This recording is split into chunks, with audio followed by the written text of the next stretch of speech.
하나님 말씀 같이 보도록 하겠습니다. 하나님 말씀은 요한복음 7장 53절부터 우리 8장 11절까지의 말씀입니다.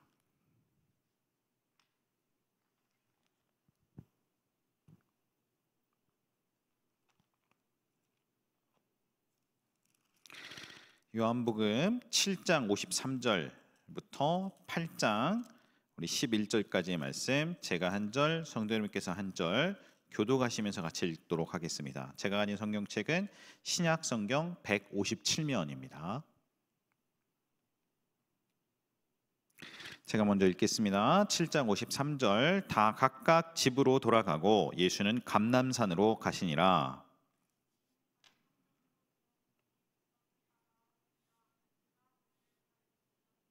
서기관들과 바리새인들이 음행 중에 잡힌 여자를 끌고 와서 가운데 세우고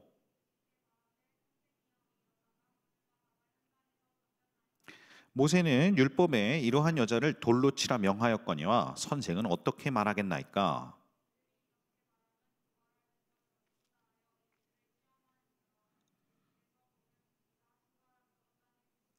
그들이 묻기를 맞이 아니하는지라. 이에 일어나 이르시되 너희 중에 죄 없는 자가 먼저 돌로 치라 하시고, 그들이 이 말씀을 듣고 양심의 가책을 느껴 어른으로 시작하여 젊은이까지 하나씩 나가고 오직 예수와 그 가운데 섰는 여자만 남았더라.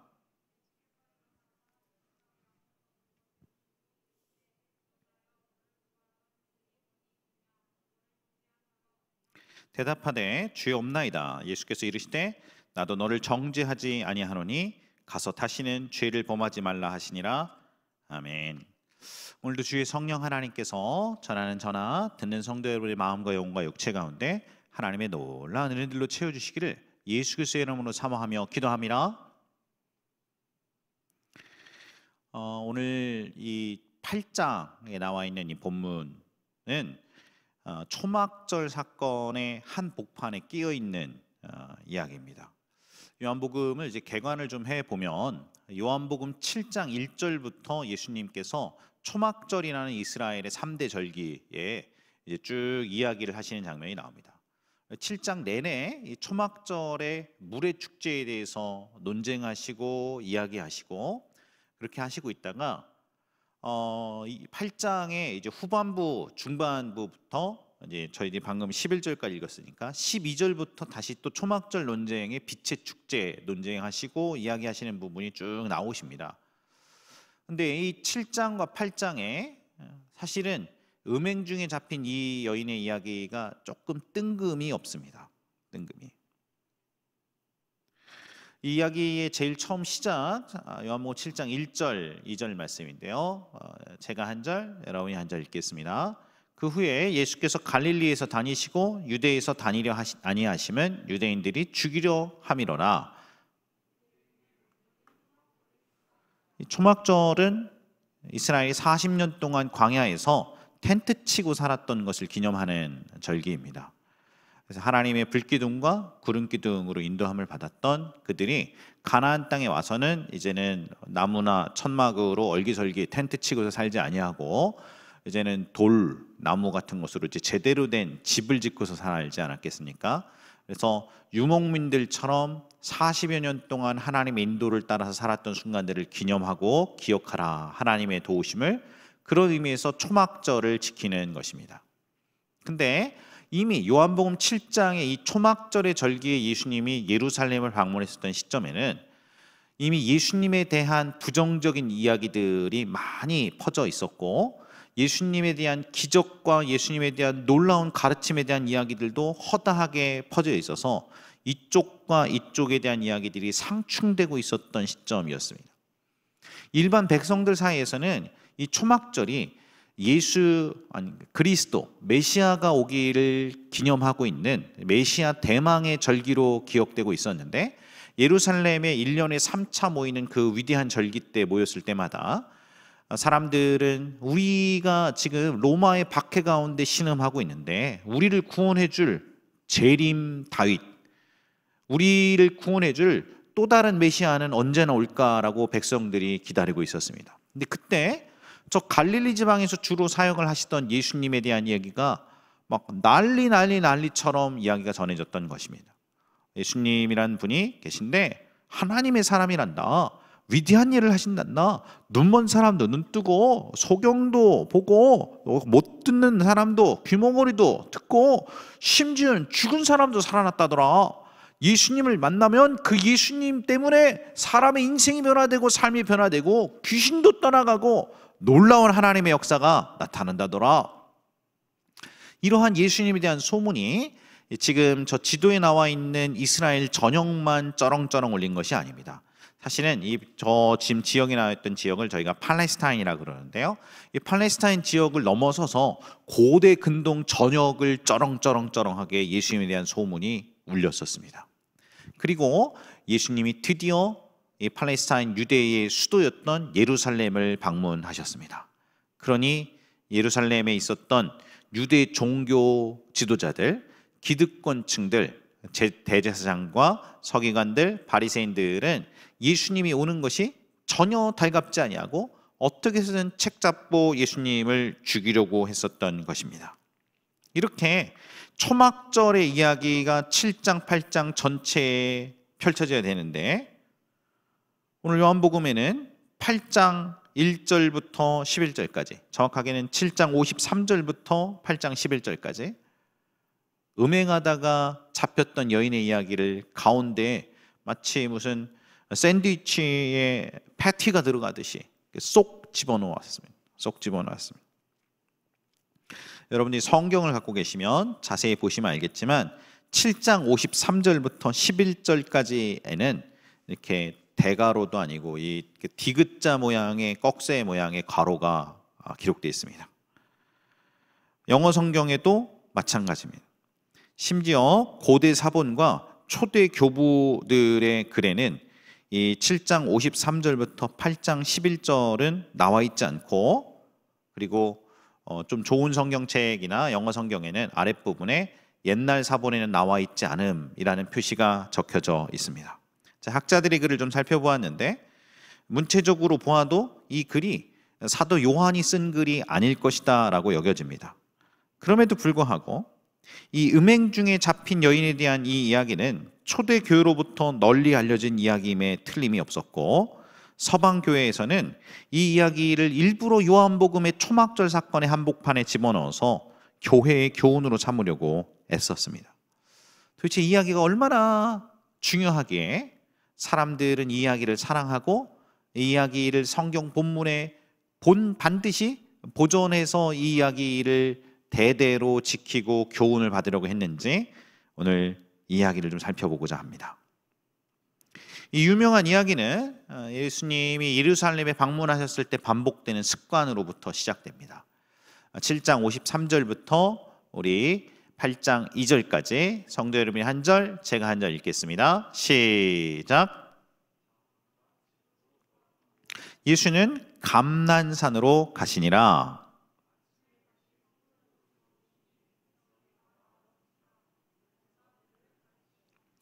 이 부분에 대해서 마가복음은 예수님의 습관을 조금 더 디테일하게 지명을 표기해 놓았는데요. 예수님께서 예루살렘으로 성전에 들어가서 아침에는 이제 성전에 가셨고 모든 것을 둘러보시고 때가 이미 저물매 12제자를 데리고 그 다음에는 어디로 가셨다? 베다니로 가셨다 그랬어요. 베다니로 가셨다. 이것이 예수님이 예루살렘에 방문했던 습관입니다. 예루살렘과 베다니의 그림은 이와 같습니다.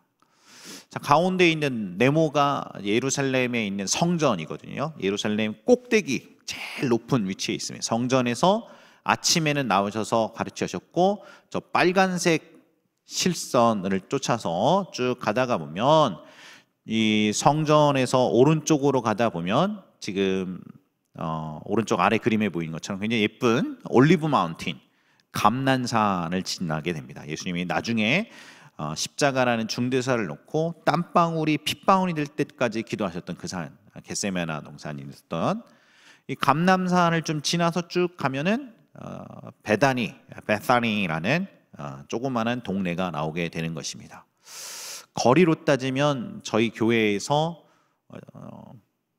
신갈 오거리보다 조금 더 가는 정도 될까요? 그렇게 멀진 않죠. 걸어서 왔다 갔다, 아침에 왔다가 저녁에 갈 만한 그런 거리입니다. 이 베다니에는 예수님이 사랑하시던 나사로, 마르다, 마리아, 고아 3남매가 살고 있었습니다. 예수님은 이 베다니에서부터 출발해서 아침에 성전에 들어가셔서 사람들에게 하나님의 말씀을 가르치시던 중이셨습니다. 당시에 이 예수님이 하나님의 말씀을 가르치시고 하나님의 뜻을 전하는 것들을 극도로 싫어했었던 종교 지도자들의 세 그룹이 있었는데, 그들이 이 제사장들의 무리였습니다. 제사장들의 무리가 이 바리새인, 서기관인, 그다음에 사두개인들이 되겠습니다. 앞에 그림 보시면 누가 사두개인이고 누가 바리새인인지 구분이 가십니까? 제가 간략하게 우리 사두개인, 바리새인, 서기관들에 대해서 설명을 드리겠습니다. 원래는 바리새인이나 사두개인이나 다 약간 좀 시커먼 제사장 옷을 입습니다. 제사장들이니까. 그리고 바리새인이라고 전부 다 제사장은 아니고 사두개인이라고 전부 다 제사장은 아닙니다. 그 중에서 제사장이 있습니다. 근데 어찌됐든 여기에서 컬러풀한 옷을 입은 사람이 사두개인이고 시커먼 옷을 입은 사람들이 바리새인이 되겠습니다. 영화로 찍다 보니까 일부러 구분이 명확하게 하기 위해서 우리 컬러풀한, 굉장히 좀 럭셔리한 옷처럼 보이는 옷을 입은 사람들을 사두개인으로 묘사를 했습니다. 이 사두개인들이 어떤 사람인가? 제사장들 중에서 숫자는 바리새인들이 훨씬 많은데 제사장들이 바리새파, 사두개파 이렇게 나뉘는데 그 중에서도 이제 아무래도 숫자적으로는 좀 마이너한 그룹입니다. 근데 이 사두개인들은 로마의 권력에 빌붙어 있던 사람들이고 로마가 임명했던 헤롯 왕의 권력에 빌붙어서 꼭두각시 노릇을 했던 사람들입니다. 이 사람들이 사두개인이 되겠습니다. 따라서 둘 중에 그나마 누가 낫냐라고 물어보신다면 일반 백성의 입장에서는 바리새인들이 훨씬 낫습니다. 사두개인들은 그야말로 흡혈귀 중에 흡혈귀. 그리고 이 사두개인들은 로마에 빌붙어 있기 때문에 사실은 제사장직을 하든지 예배가 제대로 드려지든지 성전이 어떻게 되든지보다 이 종교성을 이용해서 어떻게 쓰든 자기들의 권력을 유지하고 치부하고 그 다음에 이 로마와 이 헤롯 왕에게 빌붙어 왔고 대대손손 떵떵거리면서 잘 먹고 잘 살려는 생각밖에 없었던 사람들이 사두개인입니다. 그러니까 둘 중에 훨씬 나쁜 사람들. 이 왼쪽에 있는 사두개인들은 그래서 대제사장직을 독점했습니다.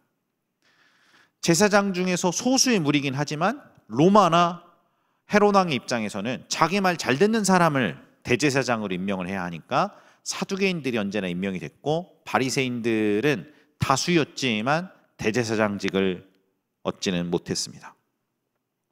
사두개인들은 모세 오경 외에는 믿지 않았던 사람들이고 조금 더 설명을 하면 성경의 가르침을 감한 자들입니다. 성경의 가르침을 뺀 사람들. 자기들 마음에 안 드는 것들은 다 쳐버리고 모세 오경 중에 몇 가지만 지키라고 얘기하는 사람들입니다. 바리새인들은 좀 다릅니다. 바리새인들은 사두개인들을 지독하게 경멸했습니다.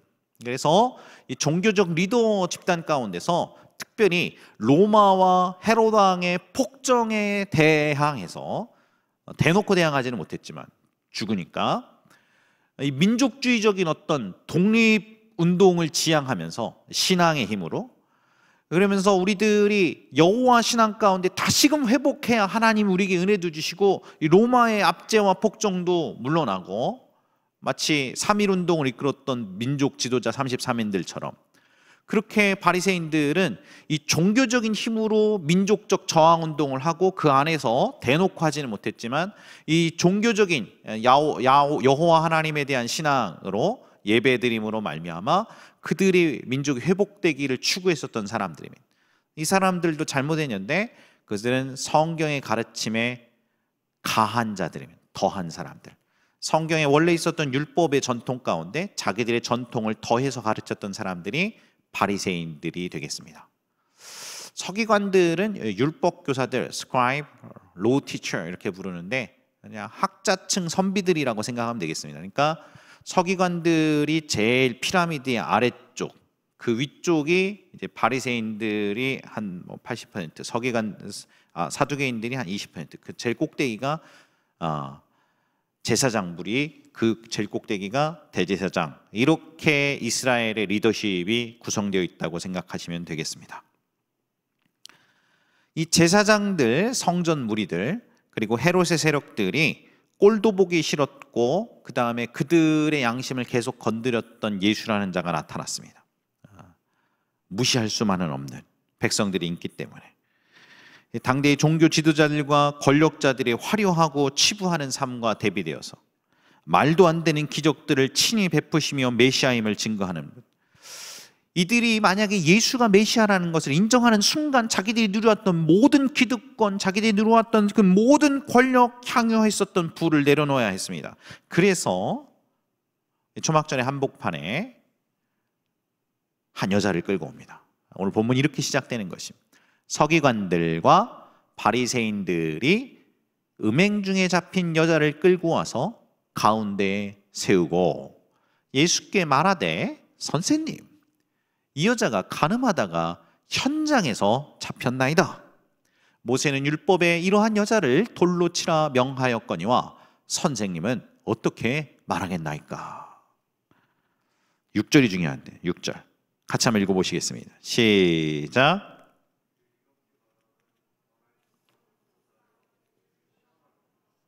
동기가 중요한데 동기가 이 여자를 데리고 왔던 동기가, 그것은 자기들이 이 문제에 대해서 판단할 수 있는 지혜가 없기 때문에 예수님의 지혜를 구하려고 온 게 아니고 이것 자체가 함정이라 예수님이 인기를 끌고 사람들을 성전에서 가르치는 게 꼴도 보기 싫어서 예수님의 말씀이 싫고 예수님을 함정에 빠뜨려서 넘어뜨리려고 했었던 것입니다. 신명기에 보면 간음한 여자에 대한 규정이 이렇게 되어 있습니다.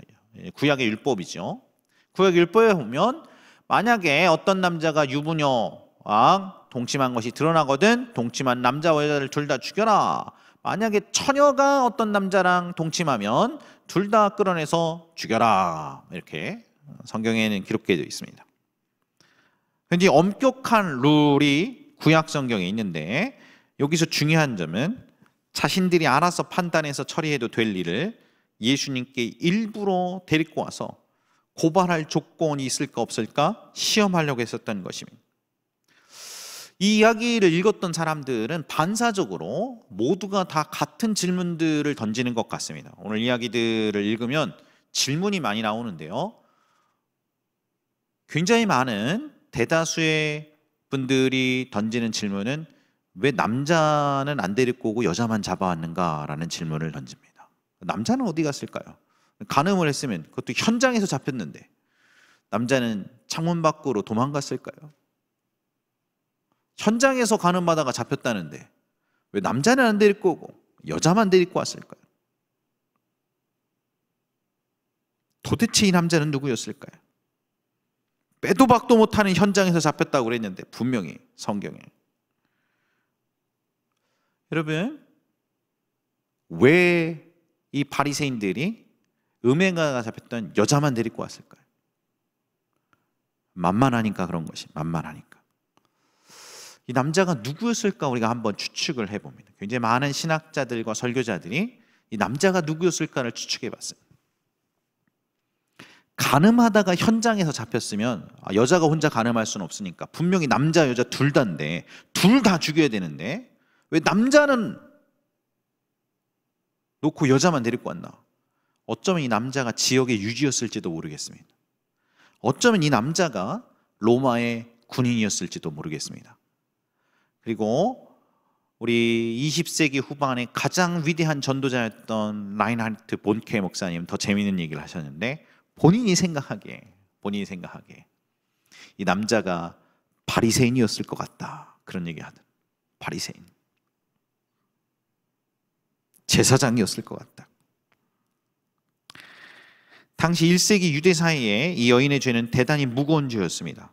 남편을 속이고 가정과 가족들을 파괴한 행위였습니다. 근데 음행한 남자는 쏙 빼놓고 여자만 현장에 데려왔습니다. 힘없고 백도 없고 빠져나갈 길도 없는 여자만 공개적으로 모욕당하고 처형당하는 자리입니다. 율법에 따르면 이들은 사형입니다. 근데 당시 로마가 다스리고 있었던 것이기 때문에 로마법에 따르면 사형의 권한은 오직 로마의 재판정에만 있습니다. 자신들의 모세의 율법을 따르라니까 로마법을 어기기 때문에 로마인에게 예수님을 넘길 수도 있습니다. 만약에 모세 율법대로 사형해라 그러면 딱 걸렸네 예수. 로마 총독님 저 예수라는 사람이 지 맘대로 사람 죽이라고 합니다. 재판권은 당신들에게만 있는데 저 예수라는 사람이 당신들의 권한을 무시하고 죽이라고 그랬습니다. 그렇게 얘기할 수 있죠. 반대로 사형은 시키지 말자 그러면 오케이 딱 걸렸네. 하나님의 사람이라 그러더니 구약 성경 쌍무시하네. 여기 신명기에 분명히 죽이라고 그랬는데 사형이라고 그랬는데 너 같은 사람은 선지자도 아니고 하나님의 사람도 아니고 메시아도 아니니까 앞으로 백성들 성경 무시하는 저 예수 말은 듣지 마시오. 이렇게 얘기할 수 있는 진퇴양난의 길에 있는 것입니다. 이 한복판에 예수님 뭐라고 땅에다 쓰셨습니다. 그 다음에 한 말씀 하셨고 그 다음에 땅에다가 또 뭐라고 쓰셨습니다. 성경 본문 읽어보겠습니다.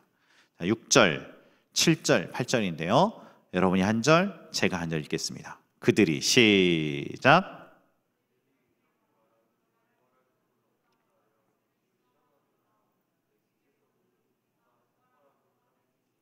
그들이 묻기를 맞이 아니하는지라. 얘기는 한마디도 뭐라고 물을 수가 없었다 라는 뜻입니다. 이중부정이니까.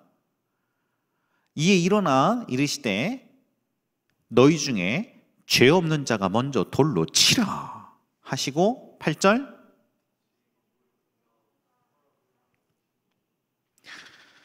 바리새인들이 저쪽에서부터 현장에서 잡았다. 현장에서 여자를 막 비참하게 끌고서 왔고 땅에다 팍 패대기 치고 가늠하다가 현장에서 잡혔어. 이 여자 예수 하나님의 사람이라면 얘기해 보시오.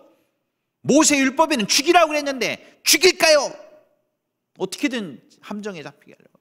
그러니 사람들이 난리가 났고 예수님 말씀 듣고 있던 사람들 웅성웅성하고 이 뭐라고 예수님이 답변하나. 예수님이 갑자기 아무런 가타부타 말씀을 안 하십니다. 그리고 천천히 몸을 굽혀서 손가락으로 땅에다가 뭐라고 글을 쓰셨습니다.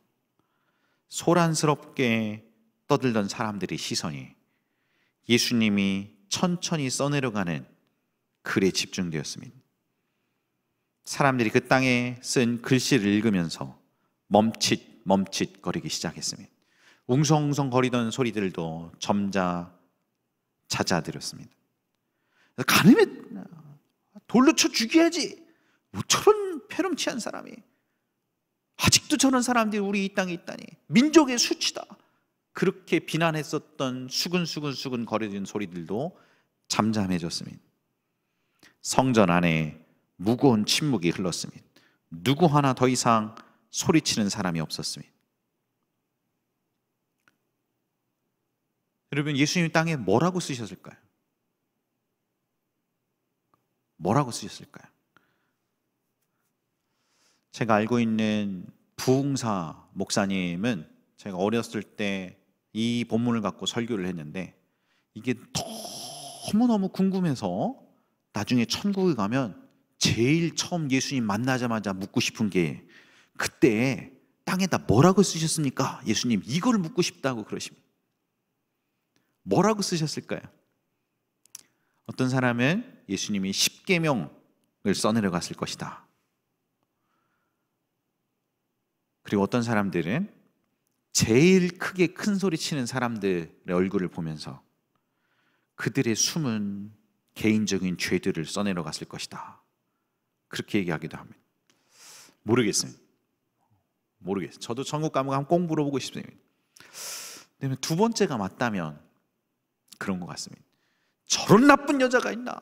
어떻게 간음을 해갖고 시집 남편도 망치고 남의 집 가정도 파탄내고 뭐 저런 못된 여자가 있나? 율법에 따라서 저는 그냥 배영무도하다 진짜. 저는 후한무치한 여자가 다 있나? 그리고서 소리쳤던 그 남자, 제일 크게 막 뭐라고 했던 사람, 예수님이 딱 쳐다보시고 너 몇 월 며칠 날 너도 이런 죄 졌지? 그 옆에서 떠들고 있었던 그 사람 딱 보고 네가 누구한테도 들키지 않았으면 좋겠다고 생각했던 숨은 너의 무서운 죄가 여기 있지. 너냐? 너? 지금 죽여야 된다고 소리치는 게 너냐? 너도 이런 죄 졌지. 그렇게 쓰셨던 것은 아닌가? 주님은 큰 소리치는 이들의 눈을 쳐다보시면서 너희 중에 죄 없는 자가 먼저 돌로 치라 그러셨어요. 그리고 다시 두 번째 몸을 굽혀서 손가락으로 땅에 글씨를 쓰셨습니다. 그 다음 반응입니다. 9절 앞에 읽겠습니다. 시작.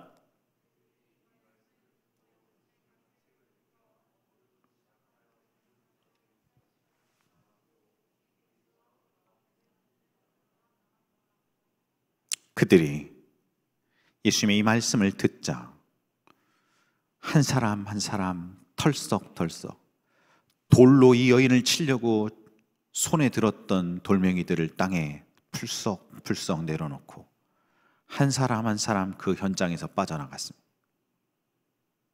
그렇게 기세등등하게 끌고 왔던 바리새인도 서기관도 종교 지도자들도 온데간데 없어졌습니다. 그리고 오직 예수와 그 여자만 남았습니다. 주님이 땅에 쓴 글씨를 읽은 사람은 더 이상 큰 소리를 칠 수가 없었습니다. 그분이 뭐라고 쓰셨던 간에 그 글이 소리치는 남자들의 양심을 뒤흔들었습니다. 여러분, 양심은 하나님께서 인간에게만 주신 대단히 고귀한 선물입니다. 짐승 중에 침팬지 같은 경우에는 머리가 굉장히 똑똑해서 5살까지 아이보다도 침팬지의 발달 정도가 더 높다고 합니다. 근데 짐승에게는 양심이라는 게 없습니다. 성도님, 아무리 영리한 개라도 자기의 부모의 음식을 훔쳐먹고 마음의 죄책감을 느끼거나 괴로워하는 짐승이 없습니다. 그리고 그 양심의 가책 때문에 자살한다는 짐승 보셨습니까? 양심이라는 것은 인간의 마음속에 존재하는 선을 행하고 악을 피하라고 인간에게 명령하는 하나님의 음성의 또 다른 표현입니다. 인간은 양심을 통하여 무엇이 옳고 무엇이 그른지를 깨닫게 됩니다. 그러므로 오늘 이야기를 통해 배울 수 있는 첫 번째 교훈이 이것입니다. 앞에 읽겠습니다. 시작. 다시 한번 시작. 예수님이 하신 일은 이 연약한 여인을 둘러싼 바리새인들, 서기관인들, 유대인들, 기세등등하게 저 여인을 쳐 죽여야 된다고 외쳤던 그 많은 남자들의 죽은 양심을 일깨웠던 것입니다. 여러분, 역사적으로 어떤 신학자도 어떤 설교자도 이 여인이 범한 죄를 덮어두자고 한 적은 없습니다. 저 역시도 이 여인이 정말로 잘못한 것이고 이 죄가 무서운 것이라고 생각합니다. 지금 죄를 덮어주자는 것이 이 이야기의 핵심이 아닙니다.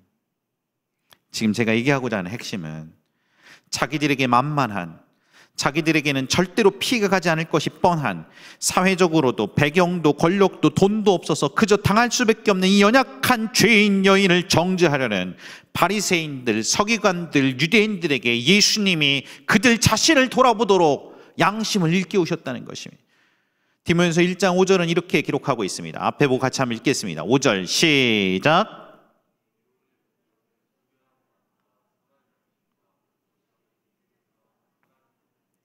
사람들이 이에서 벗어나 헛된 말에 빠져 율법의 선생이 되려 하나 자기가 말하는 것이나 자기가 확증하는 것도 깨닫지 못하는도다.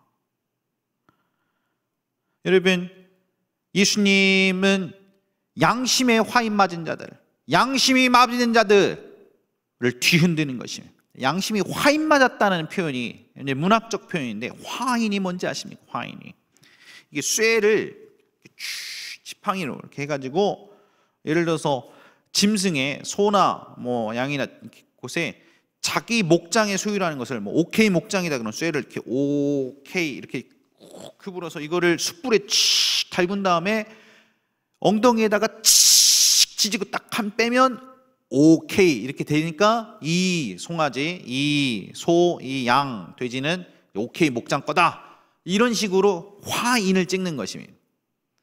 근데 이렇게 찍히는 이 화인이 얼마나 강렬하게 지져졌던지 성경의 표현에 따르면 양심에 화인을 맞은 자들이 있다는 것입니다.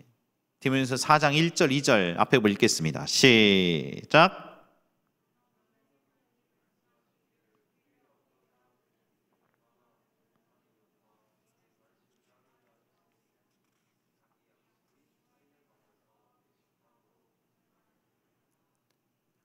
죄의식을 느끼지 못하는 자들, 다른 사람을 정죄하기에는 빠르지만 자기 자신의 죄는 돌아올 줄 모르는 자들.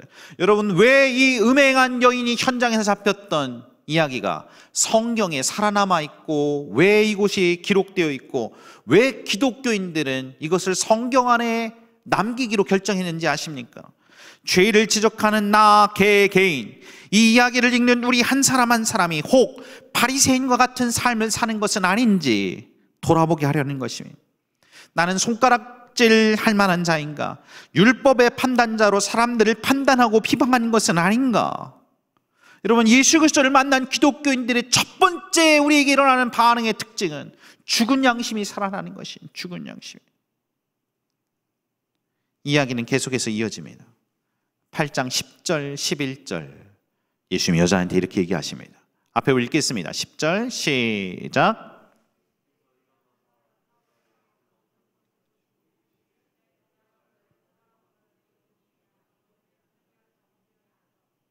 대답하되 주여 없나이다.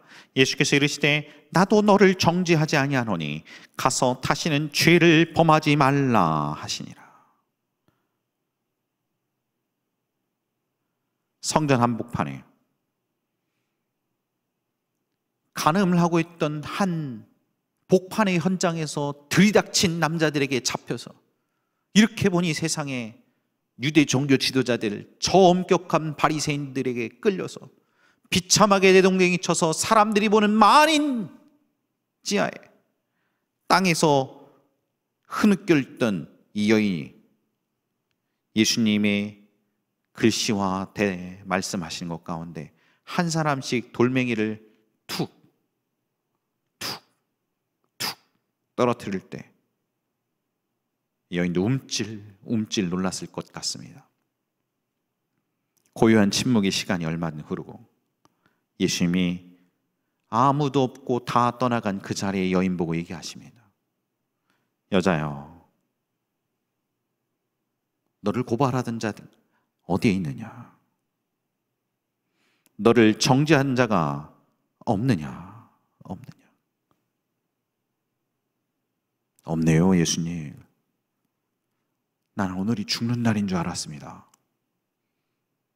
기구한 내 팔자 오늘 끝나는 줄 알았습니다. 나는 동네 사람들에게 돌 맞아서 오늘 끝나는 줄 알았습니다. 근데 나를 돌로 치려고 했었던 기세등등한 그 남자들이 다 떠나가고 당신과 저만 이 자리에 있네요. 예수께서 이르시되 나도 너를 정죄하지 아니하노니 가서 다시는 죄를 범하지 말라. 그러므로 이야기의 두 번째 교훈은 이와 같습니다. 앞에 읽겠습니다. 시작.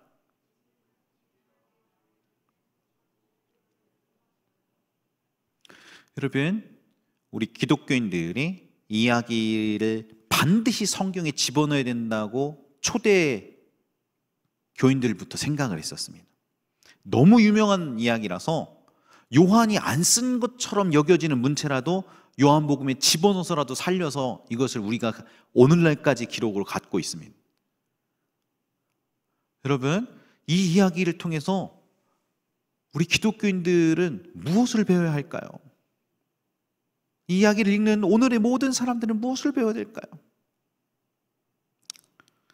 여러분, 예수님이 이 여인을 어떻게 용서할 수 있었습니까? 그러니까 나도 너를 정죄하지 않는다. I will not judge you. 내가 너를 죄 있다고 정한다. 내가 너를 판단하지 않는다. 이 얘기는 바꿔서 얘기하면 내가 너를 용서하겠다. 지금 이런 뜻입니다. 예수님이 어떻게 이 여인을 용서할 수 있었을까요? 왜냐하면 요한복음 이야기 전체 흐름상 이제 곧 몇 장 후면 예수님이 십자가에서 피 흘려 죽으실 것이기 때문에 그렇습니다. 예수님은 이미 예루살렘에 오셨을 때 자기가 곧 십자가에서 처형당해서 우리 인류의 죄를 짊어지고 대속적 죽음을 할 것을 아셨습니다. 며칠 지나면 곧 얼마 후에 십자가에서 우리 인류뿐만 아니라 이 여인의 죄도 대신 예수님이 짊어지시고 죽어주실 것을 알았기 때문에 바리새인들은 이 여인이 죽임당해야 된다, 마땅하다 그렇게 생각했지만 예수님은 아니다. 내가 너의 죄도 짊어지고 대신 담당하마. 네가 죽어야 될 자리에 내가 대신 죽어마. 네가 매맞을 자리에 내가 대신 매맞으마. 네가 피 흘려야 될 자리에 내가 대신 피 흘리마. 네가 채찍에 맞아야 될 자리에 내가 대신 채찍에 맞을 것이고 네가 담당해야 될 저주는 내가 담당할 것이다. 그것을 우리가 대속적 죽음이라 그러면 대속적 죽음. 바로 그 다음 장 요한복음에 예수님이 이렇게 얘기하셨습니다. 앞에 읽겠습니다. 도적이 시작.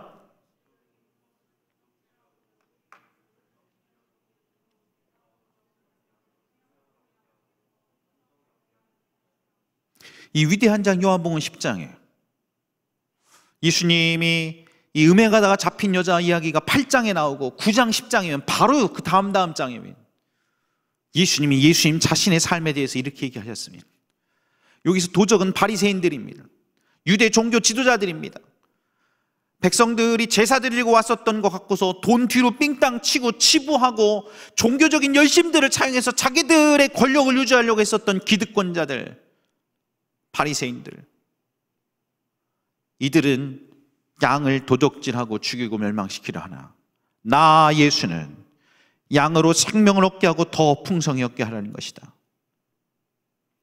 나 예수는 양들을 위하여 목숨을 버리노라. 여러분, 죄를 정죄하시는 분이 아니시고 우리 예수님은 우리의 죄를 대신 뒤집어 쓰시고 우리의 죄의 대가를 대신 담당하시는 분이십니다. 이것이 오늘 이야기의 두 번째 교훈입니다. 마지막 교훈. 오늘 이야기의 마지막 교훈 읽고 마치고자 합니다. 앞에 읽겠습니다. 시작.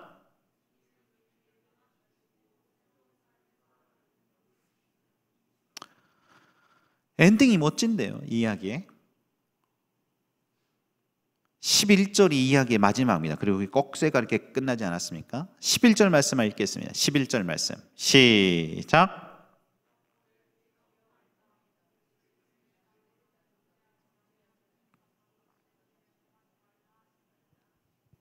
가서 다시는 죄를 범하지 말라. 여러분, 예수님이 이 여인에게 죄 용서의 차원으로서의 구원만 주신 게 아닙니다. 그걸 우리가 신학자들이 구원의 소극적 차원이라고 합니다.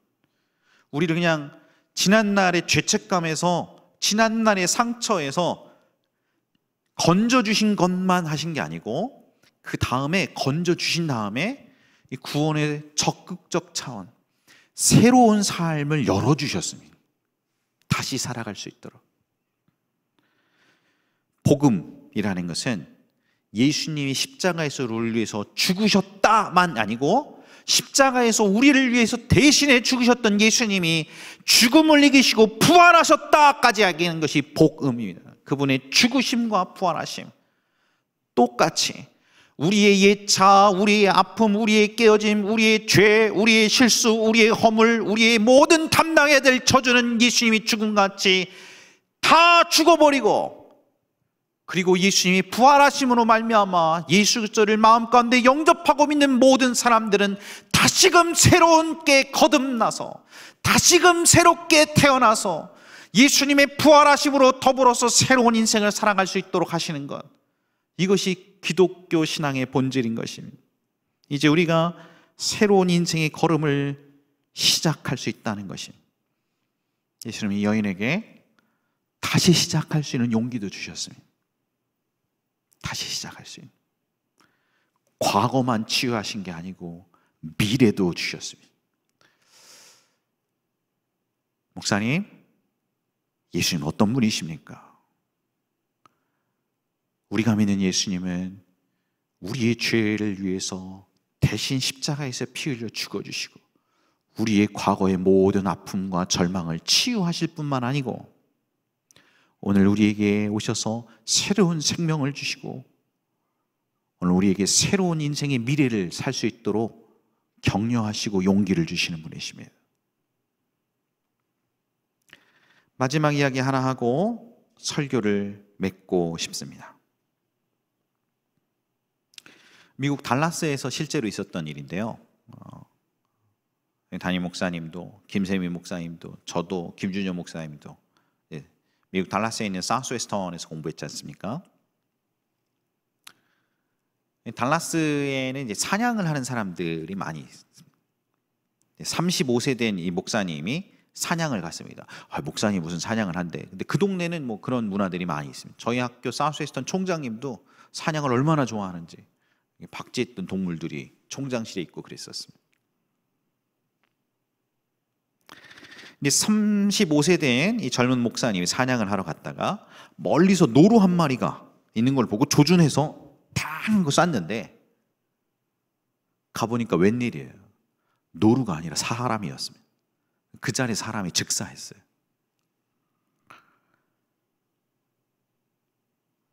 법의 심판도 받아야 하지만 세상에 어떻게 목사가 총으로 사람을 쏴서 죽였는가 하는 윤리적인 도덕적 책임을 지고 목사직을 사임해야만 하는 극심한 절망 속에 빠지게 되었습니다. 이제 내 인생은 끝났구나, 그렇게 생각했어요. 이게 달라스 전 지역의 일간지에 실려서 언론이 들끓고 교회가 들끓었습니다. 교인들은 사람을 죽인 목사가 어떻게 목회를 할 수 있겠느냐라고 했습니다. 일부의 사람들은 담임 목사직을 사임하고 빨리 나가라고 난리 쳤습니다. 경론이 벌어지는 회의장에서 예상치 못한 일이 벌어졌습니다. 교회 중직자분 중에 한 분이 이렇게 얘기했습니다. 여러분, 사람 죽인 젊은 목사님을 어느 교회가 받아주겠습니까? 우리가 용서하지 않으면 목사님은 평생 갈 곳이 없습니다. 우리가 목사님을 한번 용서합시다. 이 용서의 제안을 온 교인들이 받아들이고 용서를 베풀고 이분을 믿어주어서 그분은 그 교회에서 계속 사역하게 되었고 그 뒤로 그 목사님의 목회 철학은 용서가 되었습니다. 그 이후로 이 목사님이 강대상에서 십자가의 용서와 사랑을 설교할 때마다 교회가 그렇게 울음바다가 되었다고 합니다. 이 목사님 성함이 W.A. 크리스웰 목사님입니다. W.A. 크리스웰. 그리고 이 목사님, 젊은 목사님을 용서해 주었. 그 이후로 이 목사님이 하나님께 얼마나 불같이 쓰임받았던지 전미에서 가장 큰 교회로 달라스 퍼스트 베프티스트 처치가 성장하게 되었습니다. 제가 직접 이 교회 가봤습니다. 워낙 유명한 교회, 달라스에서 제일 큰 교회. 왼쪽에 있는 붉은 벽돌 교회가 W.A. 크리스웰 목사님이 목회하시던 교회고 오른쪽에는 지금 어마어마하게 크게 교회를 새롭게 잘 지었는데 제가 이 교회 오른쪽 교회 질대 유학을 마치고 돌아왔었습니다. 지금 이제 이 사진이 현재 달라스 퍼스트 베프티스트 처치 모습입니다. 미국의 대통령도 달라스에 들리면 이 교회에서 예배드립니다.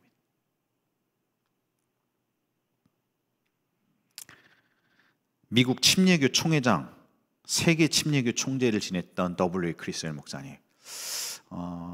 제가 크리스찬 목사님 얘기하면 뭐 할 얘기가 너무너무 많은데 너무너무 이분의 별명이 Pastor of Pastors 이렇게 불립니다. 목회자들의 목사님. 이분이 하셨던 굉장히 중요한 것 중에 하나가 썬데이 스쿨, 주일학교. 지금은 너무나 당연한데 지구상에서 주일학교라는 개념을 제일 처음 시작하셨던 분이 이분이세요. 그리고 이게 유행이 돼서 지금은 전 위에 있는 모든 교회가 이 달라스 퍼스트 배티스트에서 시작했던 주일학교 운동을 다 했었습니다. 사랑하는 여러분, 예수님은 우리를 회복시키시는 분이십니다. 죽을 수밖에 없는 비참한 여인의 인생을 역전시키는 이 이야기가 오늘 2000년이 지난 우리에게도 의미가 있기를 바랍니다.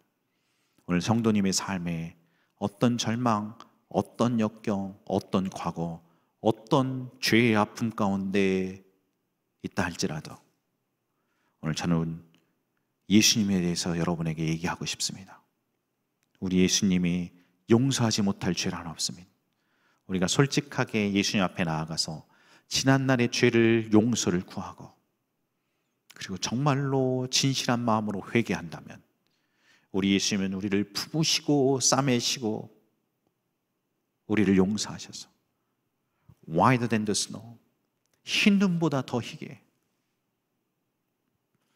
우리를 깨끗게 하실 것이고 그뿐만 아니고 우리 안에 들어오셔서 우리에게 다시금 살아갈 수 있는 용기와 새로운 생명을 주시고 하나님 나라를 위해서 일어서게 하시는 분이 우리 예수님이신 것을 믿으시기를 예수 그리스도는 축복합니다.